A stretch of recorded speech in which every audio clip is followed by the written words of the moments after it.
ഉടനെ എന്നെ കാണണമെന്ന് പറഞ്ഞ എന്തിനാ?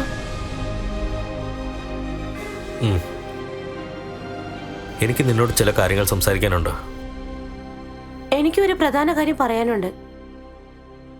നീ പറയുന്ന എല്ലാം ഞാൻ കേൾക്കാം, പക്ഷെ ആദ്യം ഞാൻ പറയുന്ന കേക്ക്.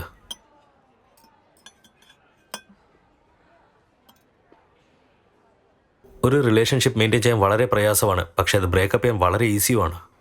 പരസ്പര വിശ്വാസം, സ്നേഹം, ചുമതലകൾ, ഒരാളെ മറ്റൊരാൾ നല്ലപോലെ മനസ്സിലാക്കുന്നത്, അതാണ് ഒരു റിലേഷൻഷിപ്പിനെ വളരെ ഡീപ്പായ റിലേഷൻഷിപ്പാക്കി മാറ്റുന്നതും. പക്ഷെ അത് ഫേക്ക് ആണെങ്കിൽ വാടിയ ഇലകൾ പോലെയാവും. നിന്നെ ഞാൻ അതുകൊണ്ടാണ് ഇന്ന് വരാൻ പറഞ്ഞത്. കാരണം നിനക്ക് എന്നെക്കുറിച്ച് ഒന്നും തന്നെ അറിയില്ല. ശരിക്കും ഞാൻ ആരാണെന്നറിയില്ല, ഞാൻ എന്താ ചെയ്യുന്നതെന്നും അറിയില്ല. നീ വിചാരിക്കുന്ന പോലെ ഞാൻ അത്തരത്തിൽപ്പെട്ട ആളൊന്നുമല്ല. ഞാൻ എന്താണ് പറയൂ. എന്താടാ മിണ്ടാത്തൊന്നുമില്ലാത്തത്? ഉറങ്ങിപ്പോയോ?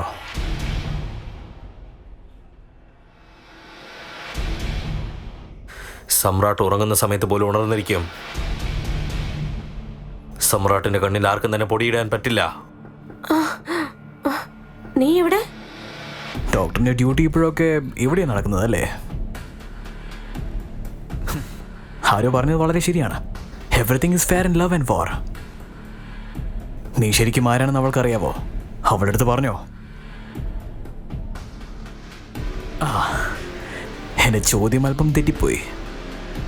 ഇന്റർപോളിന്റെ മോസ്റ്റ് വാണ്ടഡ് ക്രിമിനൽ ഹൈജിയുടെ മോളോടൊപ്പം പ്രേമിച്ച് നടക്കുന്നു. ആ കാര്യം നീ എങ്ങനെ വാതുറന്ന് പറയും? നിന്നെ കുറിച്ച് അവൻ പറഞ്ഞതെല്ലാം സത്യമാണോ?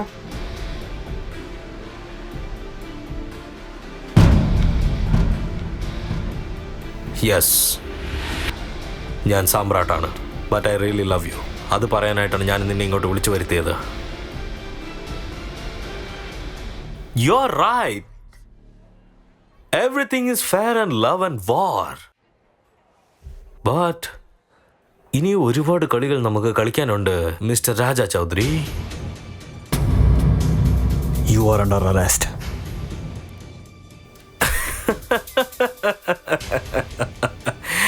അയ്യോ.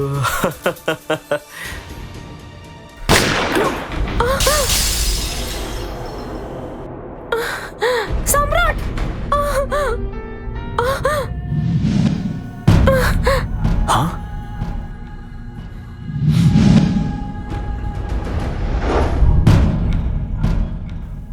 ആരോഹി, നിനക്ക് ബുദ്ധിയില്ലേ മോളെ? ആ മാഫിയ സമ്രാട്ടിനെ വിശ്വസിച്ച്. അച്ഛൻ വേണമെങ്കിൽ അവൻ മാഫിയ സമ്രാട്ടായിരിക്കും, പക്ഷെ എന്നെ സംബന്ധിച്ച് അവൻ നല്ലൊരു മനുഷ്യനാണ്. ദേ നോക്ക്, ഇന്ന് നീ കാരണമാണ് അവന്റെ ജീവൻ പോയത്. എന്നെ കിട്ടാൻ വേണ്ടി നീ ഇത്രക്ക് തരം താഴുമെന്ന് ഞാൻ ഒരിക്കലും വിചാരിച്ചിരുന്നില്ല. I am not a puppet. നിന്റെ ഇഷ്ടത്തിനനുസരിച്ച് എന്നെ കൺട്രോൾ ചെയ്യാൻ. പക്ഷെ നിങ്ങൾ രണ്ടുപേരും എന്റെ കാര്യത്തിൽ അങ്ങനെ തന്നെ ചെയ്യുന്നത്. നീ വിചാരിക്കുന്നത് പോലെ അല്ല കാര്യങ്ങൾ. നിങ്ങളെ കുറിച്ച് ഞാൻ നല്ലോണം മനസ്സിലാക്കി. Don't try to convince me please.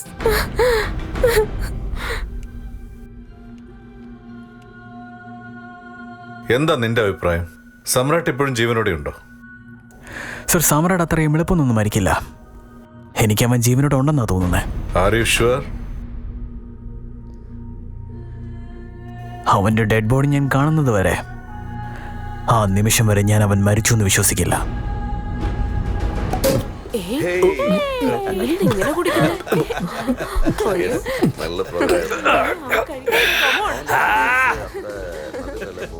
ഞാൻ ഏതോ ഒരു കഥയിൽ വായിച്ചിട്ടുണ്ട്, ഒരു ദേശത്തിൽ രണ്ട് സാമ്രാട്ട്മാരിക്കാനാവില്ല.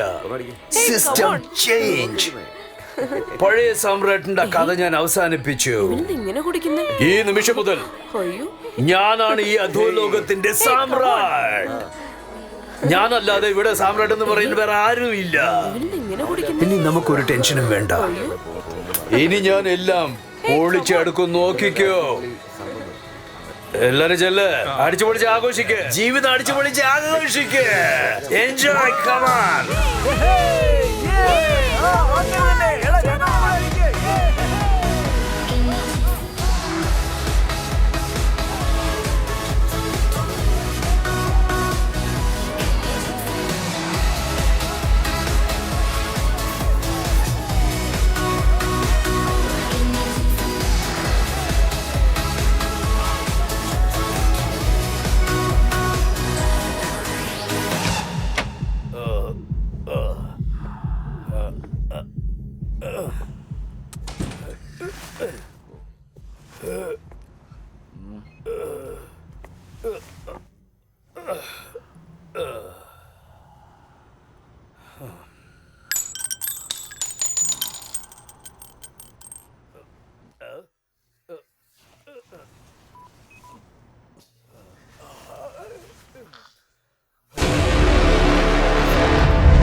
അത് ബുള്ളറ്റാണ്, സ്ലീപ്പിംഗ് പില്ലല്ല. നീയോ? King is here. നീ ശരിക്കും മണ്ടൻ തന്നെയാ. വെറും ഒരൊറ്റ ബുള്ളറ്റും കൊണ്ട് ഈ സാമ്രാട്ടിനെ ഈ ലോകത്തിൽ നിന്ന് തന്നെ പറഞ്ഞയക്കാൻ നീ കരുതിയല്ലേ? അതെങ്ങനെയാടാ നീ അങ്ങനെയൊക്കെ ആലോചിച്ചത്? ഇത് ബുള്ളറ്റ് പ്രൂഫ് ജാക്കറ്റാ. ആ സാധനത്തിന് ബുള്ളറ്റ് തടയാനായിട്ടുള്ള പവറുണ്ട്. നീ കുറച്ചു മുമ്പ് എന്താ പറഞ്ഞത്? സമ്രാട്ട് എവിടെയാണെന്നാ? സമ്രാട്ട് ഇവിടെ തന്നെ ഉണ്ടടാ. സമ്രാട്ടിനെ ആരെങ്കിലും കൊല്ലണമെങ്കിൽ അത് സ്വപ്നത്തിൽ മാത്രമേ നടക്കൂ. റിയാലിറ്റിയിൽ അത് അസാധ്യമാണ്. നീ കഥകളിലൊക്കെ വായിച്ചതൊക്കെ ശരിയായിരിക്കും. ഒരു രാജ്യത്തിൽ 2 സാമ്രാട്ട്മാർ പാടില്ല. ഞാൻ ഇവിടെ ജീവനോടെ ഉള്ളതുവരെ മറ്റൊരു സാമ്രാട്ട് ഇവിടെ ഉണ്ടാവില്ല. എനിക്ക് ശേഷവും ഇവിടെ ഒരു സാമ്രാട്ടും വരില്ല. ഞാൻ തന്നെയാണ് ആദ്യത്തെ സമ്രാട്ടും പിന്നെ ഞാൻ തന്നെയാണ് അവസാനത്തെ സമ്രാട്ടും. സമ്രാട്ടിനെ എടുക്കാൻ മാത്രമേ അറിയാവൂ, കൊടുക്കാൻ അറിയില്ല.